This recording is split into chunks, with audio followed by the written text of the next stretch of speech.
someone named it the Cornfield Bomber. And not being a bomber and not being in a cornfield, it's interesting that it was named that. I don't know who named it that, how it got that name. It should be the Wheatfield Fighter, but I guess it sounds a little catchier, I guess, to be the Cornfield Bomber.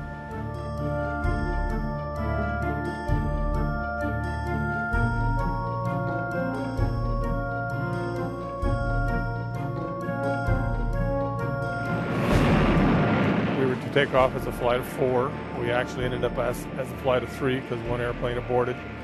I had my wingman, which was Major Jim Lowe at the time. The other member was Tom Curtis. He was also a major. He was to be the opponent. We flew slightly north of Mauston. I was coming in at approximately 40,000 feet. As it turned out, my opponent was lower. We met. We got into a vertical scissors at the time. And very shortly thereafter, the aircraft went into a post-stall gyration during a high-speed rudder roll and immediately went into a left-hand turn flat spin. It remained in that spin as I was going through the maneuvers, the emergency procedures to recover. It did not recover. I finally, after being prompted by my wingman, ejected approximately at 8,000 feet or so above the ground. Immediately after I ejected, the airplane immediately went completely nose down and recovered from the spin and flew off. Flew off a number of miles away and landed by itself in a little town by the name of Big Sandy. There was about 6 inches of snow on the ground. It was in a wheat field.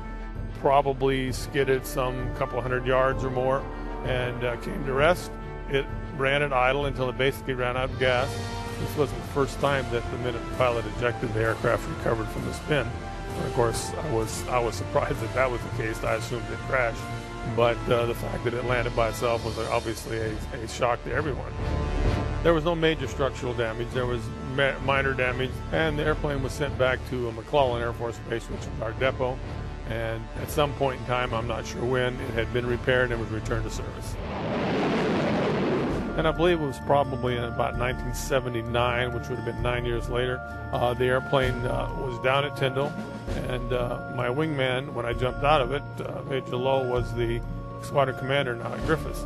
And he, of course, saw to it that I was assigned that airplane, and I did fly that airplane when they were down there with training with IWS again.